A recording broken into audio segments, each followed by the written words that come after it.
సత్యముకై మనము జీవించేదం. ఎస్తేరు మనకు మంచి మాదిరిగా సత్యముకై మనము జీవించేదం.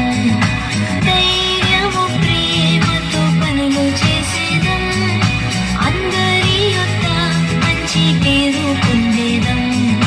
ధైర్యము ప్రేమతో పనులు చేసేదం. అందరి యొక్క మంచి పేరు పొందేదం. వినరండి, రాజు ఎదుట యోగ్యురాలై నిలిచేను.